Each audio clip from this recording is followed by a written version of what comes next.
አፍሪካ ያላት ተፈጥሮ ሀብት ለሷ ብቻ ሳይሆን ለመላው ዓለም የሚበቃ ነው። ከዚህም ጎን ለጎን እንግዲህ ደግሞ ያላት የተማረ የሰው ኃይልም በርካታ የሆኑ ሳይንቲስቶችን፣ ተመራማሪዎችን፣ ፈጣሪዎችን ሁሉ ያወጣ ነው።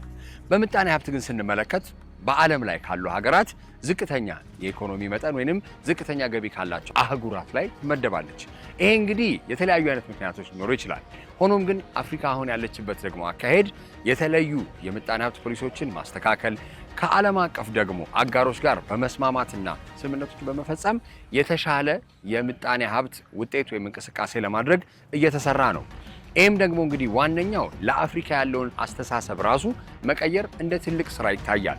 ምክንያቱም አንዳንድ አፍሪካ ሲባል የድሮዎቹን ታሪኮቻችንን ወይንም ረሃብን ወይንም ድርቅን በማንሳት የአፍሪካን ገጽታ ለማጠልሸት የሚሰሩ ስራዎችም ይኖራሉ። እነዚህ ደግሞ በተለያዩ መንገዶች በተቃራኒ ናሬቲቭ ወይንም ትኩረት ተሰጥቷቸው በሚሰሩ የሚዲያ ስራዎች ያለውን ገጽታ ወይንም ያለውን ፐርሰፕሽን ለመቀየር መሰራት ይኖርበታል። ይህንንም እንግዲህ በማሰብ እንግዲህ የተለያዩ ባለድርሻ አካላት በአጋርነት የሚሰሩት እውነቶች አሉ። ከነዚህ እውነቶች መካከል አንደኛው ኤሌቬት አፍሪካ ነው። የአፍሪካን አመለካከት ለመቀየር ከዛም ደግሞ ወደ አፍሪካ የሚመጡ ቀጥተኛ የሆኑ የውጭ ኢንቨስትመንቶችን ትልልቅ ደግሞ ዓለም አቀፍ አጋሮችን በማግኘት የአፍሪካ ወጣቶች የስራ ዕድል፣ የቢዝነስ ዕድል እንዲያገኙ፣ የፋይናንስ አክሰስ ወይንም ተደራሽነትን እንዲያገኙ የሚሰሩ ስራዎች አሉ። ዛሬ እንግዲህ ኤሌቬት አፍሪካ ተከፍቶ ሁለተኛው ቀን ላይ ነው። እኔም ደግሞ ገብቼ ያለውን ሁኔታ ምንድነው ኤሌቬት አፍሪካ ምን ዓላማ ይዞ ነው የተነሳው፣ ከዚህ ጎን ለጎን ደግሞ የአፍሪካ ወጣቶች፣ የአፍሪካ ኩባንያዎች፣ ስታርታፕ የምንላቸው ጀማሪ ድርጅቶች ምን አይነት ጥቅምን ያገኛሉ ከነዚህ አይነት ሁኔታዎችና እዚህ ከሚገኙ ባለድርሻ አካላት የሚለውን በዛሬው አሽታክሽከላ እንመለከታለን። አፍሪካ ካላት ሀብት መካከል የተማረ የሰው ኃይሏ ወይንም የሰው ኃይሏ በአጠቃላይ ትልቁን ይወስዳል። እንደው ማዕድንን ብናስብ የተለያዩ አይነት ነዳጅ የሚያወጡ የአፍሪካ ሀገራትን ማሰብ እንችላለን። እነዛ በገንዘብ ደረጃ ስናስባቸው እንደ ትልቅ ዘርፍ ሊታዩ ይችላሉ። ሆኖም ግን አሁን ከቅርብ ጊዜ ወዲህ የአፍሪካ የተማረ የሰው ኃይል አፍሪካ ውስጥ ብቻ ላለ ሳይሆን ለሌላ የዓለም አህጉራትም አገልግሎታቸውን፣ እውቀታቸውን፣ ልምዳቸውን እና ክህሎታቸውን እያቀረቡ ነው። ይሄም ደግሞ እንግዲህ ሊሰራ የተቻለበት አንድ መንገድ አለ። BPO ይባላል። እሱም ቢዝነስ ፕሮሰስ አውትሶርሲንግ ወይ ባጭሩ ባለሙያዎች እንደሚሉት አውትሶርሲንግ ማለት ነው። ይሄም ማለት እንግዲህ አንድ ኢትዮጵያዊ ቁጭ ብሎ ኢትዮጵያ ውስጥ ለአሜሪካ ላለ ድርጅት ሊሰራ ይችላል። ኢንግላንድ ላለ፣ ጃፓን ላለ፣ የተለያዩ የዓለም ሀገራት ላይ ላለ ድርጅት መስራት የሚችልበትን ስርዓት ነው የተፈጠረው። እንደው ወደ ኋላ ስመለስ አንዳንዴ ሳስብ የተለያዩ ጓደኞቼ እንደው ታናናሾቻቸው በእኛ እንኳን እድሜ ያለው BPO ላይ የሚሳተፍ ትንሽ ነው የሚሆነው፣ ግን ታናናሾቻችንን 20 ዓመት 25 ዓመት ላይ ያሉ ወጣቶችን ስንመለከት በአሜሪካ ታይም ዞን ነው የምሰራው የሚሉን ነገር እሰማ ነበረ። እኔ በአሜሪካ ሰዓት ነው የምሰራው ወይም በአሜሪካ ታይም ዞን ነው የሚሰራውን ስሰማ ለማን ድርጅት ነው የሚሰሩት፣ እንዴት ነው የሚሰሩት፣ የክፍያ ስርዓቱስ እንዴት ነው የሚለውን ጥያቄ እጠይቅ ነበረ። ከቅርብ ጊዜ ወዲህ ግን የተለያዩ ሪሰርቾችም ሳረግ ከዛ ስራ ላይ ያሉ ሰዎችንም ያንንም አገልግሎት አቅራቢ የሆኑ ድርጅቶችን ስመለከት የቢዝነስ ፕሮሰስ አውትሶርሲንግ ወይ BPO የምንለውን ነገር በደንብ ኢትዮጵያ ውስጥ ተስፋፍቶ ስራ እየሰራበት ነው። ሆኖም ግን እንደ አንድ ዘርፍ ስንመለከተው ህንድ የደረሰችበትን ሌላ ደግሞ ሀገራትም የደረሱበትን ደረጃ ስንመለከት ኢትዮጵያ በጣም ገና ኢንፈንት ስቴጅ የምንለው ወይንም የጀማሪ ደረጃ ላይ ነች። በዛሬው ሃሽታግ ሽቀላ እንግዲህ ኤሌቬት አፍሪካ በማለት MMCY እና CCI የሚባል ዓለም አቀፍ ድርጅት ያዘጋጁት በጥምረት የተለያዩ አይነት BPO አገልግሎት የሚሰጡ ወይንም አንድ አገልግሎትን ወደ ውጭ ሀገር ለማቅረብ የሚያስችል ስርዓትን የሚሰሩ የተለያዩ አይነት ባለድርሻ አካላትን ከመንግስት ጨምሮ በማገናኘት የኔትወርኪንግ የተለያዩ አይነት ችግሮችን ውይይት በማቅረብ መፍትሄ ሀሳቦችን የሚወያዩበት እውነት ላይ ይገኛሉ። እንግዲህ ይሄ እውነት እንዴት ነው? ዓላማው ምንድነው? ማንንስ ይጠቀምበታል? እንዴት ነው ያሉት ቻሌንጆች ወይም ተግዳሮቶች እነዚህስ እንዴት ይፈታሉ የሚለውን እናያለን። ኤሌቬት አፍሪካ እንግዲህ የአፍሪካ በተለያዩ አህጉራት ላይ ወይም በተለያዩ ሀገሮች ላይ ያላትን ገጽታ አመለካከት ለመቀየር ከሚሰሩ ስራዎች አንደኛው ነው።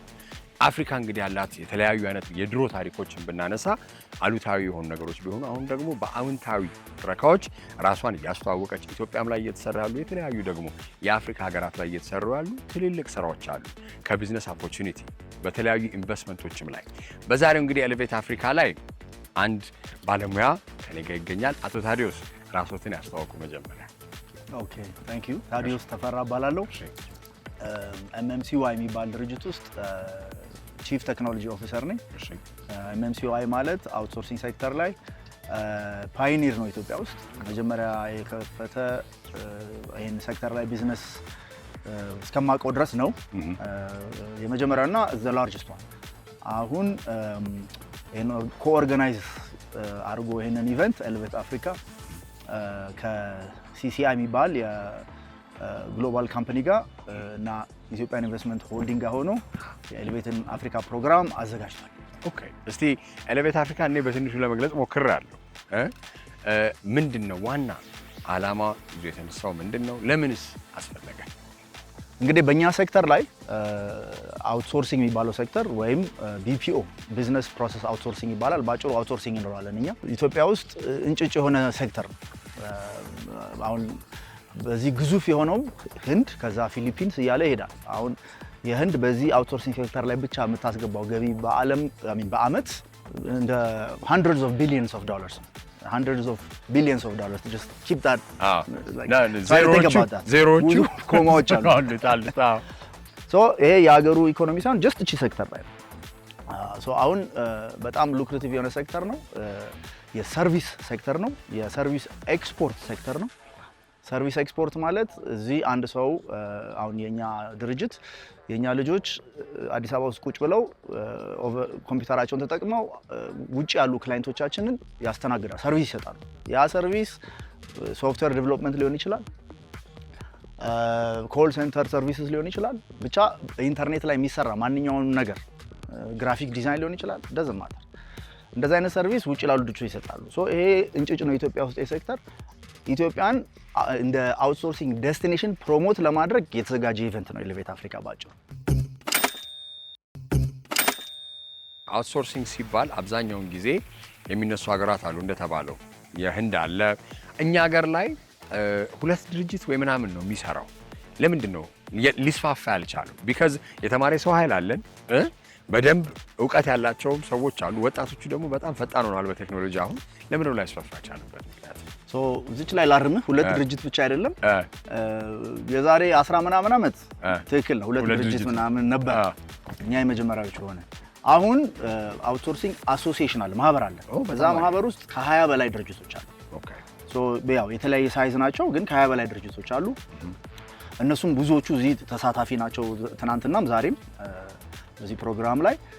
ሶ ይሄ 20 ምናምን ድርጅቱ ተደምሮ እንግዲህ ኢምፕሎይ ቤዙን ብናስበው ትንሽ ነው ቁጥሩ፣ በሺዎች ይቆጠራል፣ ግን በሚሊዮኖች አይቆጠርም።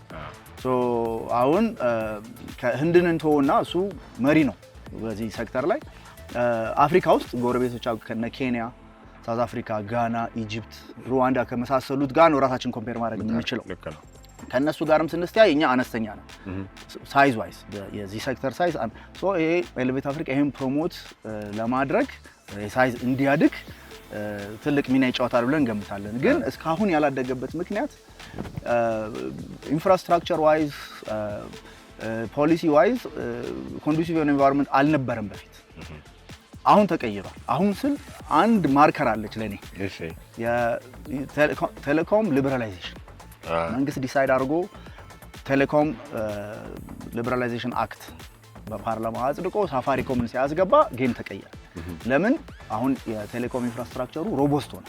ያ ነበር ማነቆ፣ እሱ ተስተካከለ። አሁን እንግዲህ ሁላችን እናውቃለን የቴሌኮም ፕራይስ በጣም ወርዶ used to be the most expensive፣ አሁን one of the cheapest ነበር after the telecom liberalization። ሶ ለምንድን ነው ያልተስፋፋው ስትለኝ፣ በቃ ቴሌኮም ሊበራላይዜሽኑ አገዘ፣ አሁን እየተስፋፋ ነው። አፖርቹን ታይም ደግሞ እየተስፋፋ ሳለ ኤሌቬት አፍሪካን የሚለውን ፕሮግራም እዚህ አዘጋጅተን የበለጠ እንዲስፋፋ ለማድረግ እንግዲህ ያው እየተሰራ። እስቲ ሁነቱ እንዴት ነበረ?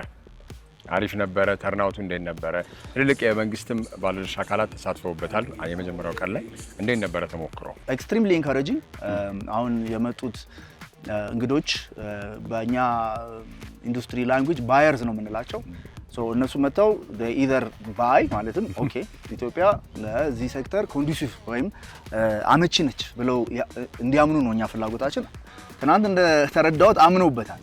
በመንግስት በኩልም የናሽናል ባንክ ገቨርነር፣ የኢአይኤች ሲኢኦ መጥተው በሰጡት ንግግር ስፔሻሊ ዶክተር ብሩክ የኢትዮጵያ መንግስት ኮሚትድ ሆኖ እዚህ ነገር ላይ ለማገዝ የሚያደርገውን ኢንቨስትመንት በደንብ አስረድቷል። በጣም ደስተኞች ናቸው እንግዶቹ፣ በዛ ተጠቃሚውም ነው የሚሆኑት። ስለዚህ አይ ቲንክ ሆምወርካችንን ሰርተን ግብ አግብተናል ብዬ ገምታለሁ። በጣም አሪፍ። ወደፊትስ እንግዲህ የበለጠ ለማስፋፋት ምን አይነት ፕላኖች አሉ ከነዚህ ሁነቶች ጎን ለጎን? አሁን እንግዲህ ቅድም ማነቆች ተፈተዋል ብለናል። የቴሌኮም ሊበራላይዜሽን አይነት ለምሳሌ አሁን ለዚህ ኢንዱስትሪ ግብአት የሚሆኑ ደግሞ ታለንት ስራ እንግዲህ ብዙ ስራ ይፈጠራል ብለን እንገምታለን ሳይሆን እኔ በጣም ኮንፊደንት ነኝ ይሆናል።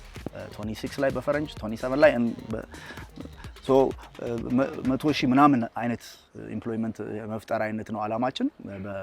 በ ኔክስት ፊው ይርስ እንደ ሚሊየንስ እንደርሳለን ብለን እንገምታለን። ሜቢ ባይ 2030 ወይ 2035 እነዚህን ግብአቶች ታለንቶቹን ለዚህ ኢንዱስትሪ ብቁ የማድረግ በትምህርት ኤጁኬሽን ወይም ሶፍት ስኪልስ የመሳሰሉት አይነት ነገሮች ላይ እንደዚህ አይነት ትምህርት የሚሰጡ ከዩኒቨርሲቲዎች ውጪ ሌላ እንትኖች ስሞል ኢንዱስትሪ አለ። ትሬኒንግ ሴንተሮች የተለያዩ እነሱም አሁን እየዳበሩ እንትን ሊሉ ይመጣሉ። ትራንስፖርቴሽን እኛ ጋር ልጆቻችን ስታፎቻችን ሲገቡ ቀን ነው የሚገቡት። ግን ቀን ስል ጠዋት 3 ሰዓት አይደለም። አብዛኛዎቹ በክላይንት ባለበት ታይም ዞን ነው የሚንቀሳቀሱት። አሁን ሲመጡ 9 ሰዓት ላይ ስራ ይገባሉ። 9 ሰዓት እዚህ ማለት ለምሳሌ ዋሽንግተን ዲሲ፣ ኒውዮርክ ወይ ቦስተን ኢስት ኮስት እንደ ዩኤስ አሜሪካ ውስጥ ሲነጋ ነው። የነጋ ነው። እነሱ ስራ የሚጀምሩበት ሰዓት ነው የኛ ልጆች ስራ የሚጀምሩት። ሲመጡ ትራንስፖርት ግን ከስራቸው ሲሄዱ ሚድናይት አልፏል፣ እኩለ ሌሊት አልፏል። ፐብሊክ ትራንስፖርቴሽን የለም። ልክ ነው። ይሄ ኢንዱስትሪው ይሄንን ይፈልጋል። ያ የፐብሊክ ትራንስፖርት ወይም ፕራይቬት ሴክተሩ ትራንስፖርት የማዘጋጀት ሌላ ኢንዱስትሪ ሌላ የሌሊት ትራንስፖርቴሽን ቢደረግ this is just one example። አሁን ማታ ምሳ ወጥተው እነሱ ምሳ ሲበሉ ሬስቶራንት ወይ ካፌው ሁሉ ዝግ ነው። ወይ ራሳችን ማቅረብ አለብን ወይ እዛ አካባቢ እንደዚህ አይነት ይሄ የ24 hours by 7 days week culture ቢዝነስስ ምናምን አብረው እንግዲህ ይፈላሉ ብለን እንገምታለን። በጣም አሪፍ። እንግዲህ ትራንስፖርቱንም እንግዲህ ከተለያዩ የታክሲ ሄሊንግ ሰርቪሶችም ጋር በኮርፖሬት ዲልም ሊሆን ይችላል የተለያዩ ይሄ ስምምነቶች በማድረግ ለማብቃት ይቻላል። በጣም አመሰግናለሁ አቶ ታዲዮስ ለጊዜው። ታንክ ዩ። መልካም ቀን። ድንገት ጊዜው የቆመ ይመስላል። የህልምሽ ከፍታ መንገዱ፣ የስኬትሽ ጉዞ ፍጥነቱን አንዳች ነገር ይዞታል። ለያሽው ለጀመርሽው ስራ፣ ለኑሮሽ እጅ አጥሮሻል። ለንግድሽ መስፋፋት ካፒታል አተሻል። አሁን ግን የሴትነት ጽናትሽ፣ አቅምና ልፋትሽ ትክክለኛውን መስመር ይዟል። ይኸው መስመር ዲጂታል ብድር። አዋሽ ባንክ ከተለያዩ ዓለም አቀፍ ድርጅቶች ጋር በመተባበር ከአዲስ አበባ ውጪ በጥቃቅንና አነስተኛ ንግድ ለተሰማሩ ወጣት ሴቶች ልዩ ዕድል ያለምንም ዋስትናና ያለምንም የአገልግሎት ክፍያ ለ6 ወር በሚቆይ የመክፈያ ጊዜ እስከ 40,000 ብር የሚደርስ መነሻ ካፒታል፣ እስከ 3 ዓመት ድረስ ያልተገደበ ተደጋጋሚ ብድር፣ የንግድ ፈቃድና ህጋዊ ሰነዶችን በማቅረብ በዌብሳይት www.ethiomasmer.com ወይም በባንካችን ቅርንጫፎች ይመዝገቡ። ብድሩ ሲፈቀድ በአዋሽ ብር ፕሮ መተግበሪያ በኩል ይውሰዱ። መስመር ዲጂታል ብድር። ለበለጠ መረጃ ወደ 8980 ይደውሉ። አዋሽ ባንክ። Please introduce yourself, sir. So my name is Chris Chance and I am the Senior Vice President for CCI for East Africa, so Kenya, Rwanda and Ethiopia. That's great. So we met here today at Elevate Africa where you organized an event, in partnership with the MMCY, and Elevate Africa has this vision of expanding the BPO sectors and even changing how Africa is perceived throughout the world in accordance to its talent and the potential that we have for like investments and so on. But more importantly, why Ethiopia and why Elevate Africa is being operated here in Ethiopia? So I think Elevate Africa and Ethiopia is our opportunity to showcase to the world that Africa is bigger than just South Africa. And we realise that countries and emerging countries like Ethiopia in the BPO landscape have a huge place in how we tackle more broadly African unemployment. If you think about the amazing backdrop that we have today and the amazing venue that we have today, it showcases where Ethiopia is on the map, and it allows us the opportunity to bring our competitors, to bring our clients and to bring our future prospect clients together with the industry consultants to help bring to life what Ethiopia has to offer as a continent. Okay, that's great. So, what are the most basic, if you can name 3 or 4 if you can, what are the most, BPO sectors or like skill or talents that are sought for here in Ethiopia? So I think for me, there's obviously a huge hospitality industry in Ethiopia, and I think that ability to apply that level of care and attention to each customer as you go around the city and you get to experience is huge. Yeah. So there's that customer first mentality. I think there's a huge, and even when you speak to people and they talk about my brothers and my sisters, I think you recognise that huge element of community and togetherness that happens. Yeah. And then I think when you kind of couple that with where the government ultimately want the industry to go, then it really gives us the opportunity to do something that's backed and understood by the government. And you've seen the government's commitment yesterday to a new building here in Addis. But I think when you kind of start to bring together those three component parts in terms of the people, the culture, and then where the country is, so underpinned by the government initiatives, then it shows the willingness to move forward, to move a sector forward. That's great. Kenya, Rwanda has been longer in the BPO sector, like much earlier than Ethiopia. Now Ethiopia is just trying to catch up, and there are like 25,000 or so employees. Those are the numbers I have. So what is holding back Ethiopia from being a forefront contender as a BPO destination? Yeah, and I think it's okay to be at a different start of your life cycle because it brings opportunity, because if you think about where India is and where the Philippines are and even where South Africa or other parts of Africa are, they are on their journey, and I think that there's an element of hindsight that Ethiopia can take from that. So you have the ability to look back 30 years, 25 years, 20 years, 10 years and look at what went well and look at what went wrong. I get it. And that allows you then to take all that information and make sure that you pivot yourself to be successful quicker. And I think that's where Ethiopia is at this moment in time. I think the second part is about our ability to showcase Ethiopia to the world, which is a huge platform in terms of Elevate Africa. And if you've been on LinkedIn in the last 24 hours, it is literally hashtag Elevate Africa. So it's really about showcasing to the world what Ethiopia has to offer other than what you might see on social media. Yeah, I'm glad you mentioned LinkedIn because how much has technology helped or assisted in integrating different parts of the world in creating a platform for talent to be connected to buyers or hosts. Yeah, it's huge. We've really used technology to help educate the world on what Africa has to offer. We've did that through social media, we did that through digital initiatives, and we've also did that through being able to showcase to people who haven't been able to come to Africa what Africa has to offer through live demonstrations, live feeds with teams, etc. So technology certainly plays its part in that sense.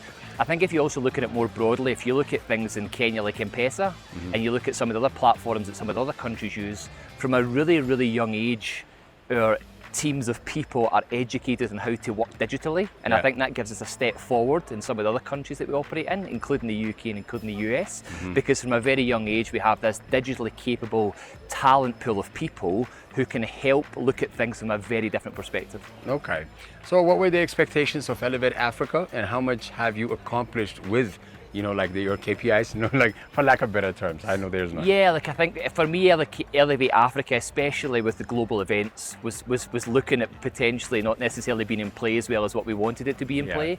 And people have made the effort to, make alternative routes and to get to Ethiopia, which shows that there is ambition from the industry to get here and learn about Ethiopia. I think that's huge. I think if you look at the speakers over the last 2 days, it's been incredible to hear the breadth and depth. And I think everyone who you speak to here is so surprised about what they've seen from the moment they've left the airport to the moment they've arrived here. And I think that's in itself, speaks volumes. As a last question, sir, what policies could be put in place? What shifts could be done? What reforms could be put in to create a more conducive environment to make Ethiopia a BPO destination that's ideal? Yeah, I think that when you kind of distill down our industry, it boils down to two simple things. If you want people to do a good job, give them in an environment that allows that to happen. If you want people to do a good job, give them a good job to do. And if you want people to be at their best every day, give them an environment that allows that to happen.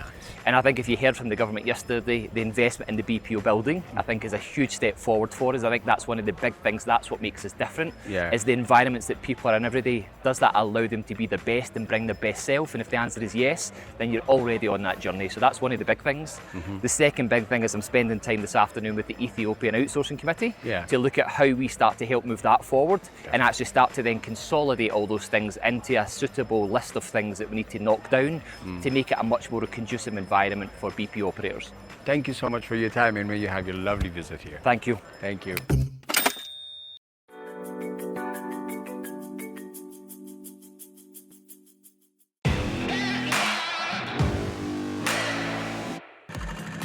በዛሬው ልክ እንግዲህ በሀገራችን ውስጥ ካሉ አዲስ ወጣት ስራ ፈጣሪዎች መካከል ንድፍ ዲዛይን በማለት የተለያዩ ታሪኮችን እያንዳንዱ ቦርሳ ላይ ወይም እያንዳንዱ ምርት ላይ አስተሳስራ ከምትሰራ አንድ የቆዳ ምርቶች ዲዛይነር እና ምርት አምራች ጋር ቆይታ ይኖረኛል። መጀመሪያ እስቲ ራስሽን አስተዋውቂ። እሺ፣ ስሜ ሊዲያ ያሬድ ይባላል። ብዙ ሰው የሚያውቀኝ በሉና ነው። የንድፍ ኮፋውንደር እና ሊድ ዲዛይነር ነኝ። በጣም አሪፍ። መጀመሪያ ስሰማ ስለ ንድፍ እያንዳንዱ ቦርሳ የራሱ የሆነ የጀርባ ታሪክ አለው፣ ስም አላቸው። እኛ ስም ስናወጣ ለልጅና ለእንደዚህ ለእቃ እንግዲህ ስም ወጥቶ አለ። እስቲ ይህንን ነገር እንዴት ነው ያሰብሽበት? ትንሽ ስለ ንድፍ ኢንትሮዲውስ ላድርግና የተያያዘ ስለሆነ and then we will get into the story. ንድፍ ማለት እንደ ስሙ ዲዛይን ወይ ስኬች ማለት ነው። ስለዚህ we believe ሁሉም ነገር ከዶት ይጀምራል ብለን ነው የምናስበው። ንድፍ ዲዛይን ምን believe እናደርጋለን? our motto is crafting your imagination. ስለዚህ ማንኛውም ሰው ሀሳብ ይዞ ቢመጣ ስኬች ይዞ ቢመጣ ያንን into your reality ሌተር በመጠቀም እውን እናደርገዋለን ማለት ነው። ንድፍ ዲዛይን ጋር ሲመጣ ቦርሳ ብቻ መሸጥ አንፈልግም። ሲምፕል ባግ እንዲሆን አንፈልግም። ስቶሪ ካሪ እንዲያደርጉ እንፈልጋለን። ሂስትሪ ዴዲኬትድ የሆነ ቦርሳዎችን ይዘው ሰው እንዲጠይቃቸው እና ያን ሂስትሪ እንዲያስረዱ ነው የምንፈልገው። እና ስም አለን ለእያንዳንዳቸው ቦርሳዎች። ይሄኛው ቀደምት ይባላል። It's inspired from coffee, the ሲኒ የምንጠጣበት የቡና ሲኒ። Yes. ከሱ ኢንስፓየር የተደረገው ስሙ ደግሞ ኢትዮጵያ የምትታወቀው በኮፊ ነው። የመጀመሪያዋ ናት። ቀዳማዊት ብለናታል። and then ይሄኛው ደግሞ ንቅሳት ይባላል። usually ይሄኛው ማለት ነው። usually ይሄ አንገት ላይ ምናምን የምናየው ድሮ እናቶቻችን ላይ ነበረው። እሺ አሁን ሞደርን እኛ አናረግም anymore. ምንድነው ያደረግነው? carry your beauty with you ነው። ንቅሳቱን በቦርሳ መልክ እንድትጠቀሙበት። የወንድ ፒሲ ባግ ሲሆን ባለ ግርማ ነው፣ የሴት ሲሆን ዘመናዊ ነው። ቢሄቪየርም ላይፍ ስታይልም ዋይዝ ይገልጣል። ያንን ኢንቴግሬት ለማድረግ ነው። በጣም አሪፍ። እስቲ ወርክ ፕሮሰሱ ደግሞ ምን ይመስላል? እስቲ አሁን ይሄን እነዚህ አይነት ነገሮችን አንድ ስም ለመስጠት የምናወጣው የምናስበው ቶት ፕሮሰስ አለ። ከዛ ደግሞ ፕሪ ፕሮዳክሽን አለ፣ ፕሮዳክሽን አለ፣ ከዛ ደግሞ ፖስት ፕሮዳክሽን። እስቲ አስረጅን ምን ይመስላል? እንደ ስሙ መጀመሪያ በስኬች ነው የምንጀምረው። ብዙ ኢንስፓይሬሽን አለ፣ ግን ሜይንሊ የኢትዮጵያ ታሪክ ያልተነገረላት ብዙ ታሪኮች አሉና እስፔሻሊ ደግሞ አርቲዛን ወርክ የምንላቸው አፕሪሺየት አልተደረጉ ወይ ደግሞ ስፖት ላይ ያላገኙ አሉ። ያንን በቦርሳ መልክ ለመግለጽ እንሞክራለን ማለት ነው። እሺ ከስኬቺንግ እንጀምራለን፣ ከዛ ወደ ሞካፕ እንሄዳለን and then the actual like sample ይሰራል and then final product ይወጣል ማለት ነው to the customer። እሺ ቻሌንጆች እንግዲህ ያው ቆዳ ምርት ላይ ኢትዮጵያ ላይ ብዙ የሚነሱ ነገሮች አሉ እንደ ቢዝነስ ነው። ምን አይነት አጋጠመሽ? so far እንግዲህ ሮ ማቴሪያል አለ። ሮ ማቴሪያል is the main color of shade አለ። እነሱ ነገር ኮመን ነገሮች ናቸው። yes ጥሬ ዕቃን እንግዲህ ለማግኘት ምን አይነት መንገዶች ትጠቀሚያለሽ ታዲያ እንደ መፍትሄ ሀሳብ? usually እኛ straight from the industry ነው የምንገዛው። sustainability ላይ ፎከስ ስለምናደርግ ፉሊ ኢንዱስትሪ ላይ ነው የምንገዛው። ከኢንዱስትሪ ቀጥታ ነው የምናስገዛው። ኦኬ የቀለምስ ነገር የቀለም so far የሚያስቸግረው ብራውን ሼድ ብቻ ነው። ሌላው it's okay ብራውን ግን ትንሽ አንድ አይነትም አይሆንም አይደል? ዩኒፎርም የሆነ ቡኒዮ አይደለም አይደል? so we work on what we have to be honest። እንደዚህ ሆኖ ደግሞ አምሮ ከታየ ደግሞ አሪፍ ነው። what could be አሪፍ ቢሆን ኖሮ ያ ናይስ። እስቲ በምን ያህል ፕሮዳክት ካታጎሪዎች አሉሽ? ሽያጭ ላይስ አሁን ቅድም ስለ ፕሮዳክሽን አውርተናል። አሁን ፖስት ፕሮዳክሽን ላይ እንምጣና ምን አይነት የማርኬቲንግ ሲስተም ነው የምትጠቀሚው? ምን ያህል ሽያጭ አለሽ? ለመሸጥ የምጠቀመው ሜተድ ስቶሪ ቴሊንግ እንዳልኩ from beginning ንድፍ it's all about storytelling። ቦርሳ ብቻ አይደለም ሃይላይት ማድረግ የምንፈልገው ነገር የምንሸጥበት ወይ ለእያንዳንዱ ቦርሳ ታሪክ አለው። ያንን ታሪክ ሼር እናደርገውና ከዛ ቦርሳ ጋር ሪሌትድ ኦር ኮኔክትድ ለሆነ ሰው ነው። ሶሻል ሚዲያችን ላይ ማግኘት ይችላሉ። in everywhere ንድፍ ዲዛይን and EDF ዲዛይንስ ብሎ ሰርች አድርገው ማግኘት ይችላሉ። አሪፍ። እንግዲህ ወደፊት በ5 ዓመት ውስጥ እንግዲህ አሁን የተገናኘ ነው ወርክሾፕ ውስጥ ነው። ብሪክ ኤንድ ሞርተር ወይንም ሱቅ አለሽ? ሱቅ currently የለሽ። ስለዚህ በምን ያህል ጊዜ ሱቅ ትከፍቻለሽ ልበል? እንደዚህ ታይምላይን አላስቀምጥለትም ግን I hope we will be soon. በ5 ዓመት ውስጥ ምን ላይ ለመድረስ ታስቢያለሽ? በ5 ዓመት ውስጥ ኤክስፖርት ለማድረግ እና ደግሞ ያ የኢትዮጵያ ታሪክን to share world wise በቦርሳ ዋይዝ ማለት ነው። ሌላ ደግሞ ሜንሽን አላደረኩት ሰስቴናቢሊቲ ላይ በጣም ፎከስ እናደርጋለን። like social wise ኢኮኖሚ ላይ ለምሳሌ በሰጥ ሶሻል ላይ giving back to the community እናምናለን። so voluntarily ምናስተምራቸው ህፃናቶች አሉ ከኤንጂኦዎች ጋር ኮላብ በማድረግ ከነሱ ጋር ምን ፍሪ የዲዛይኒንግ ሌሰን ምንሰጣቸው እንትኖች አሉ። ከዛ ደግሞ ለእናቶችም ሰፖርት ምናደርግበት ሚንስ አለ where leather scrap waste እንሰጣቸውና for free and then they can root it and make it into jewelries and accessories. Yes, and then we will buy them. በ5 ዓመት ውስጥ ኤክስፖርት ስታንዳርድ ሆኖ ኤክስፖርት ማድረግ ጀምረሽ እንገናኛለን። ለጊዜሽ አመሰግናለሁ። Thank you very much.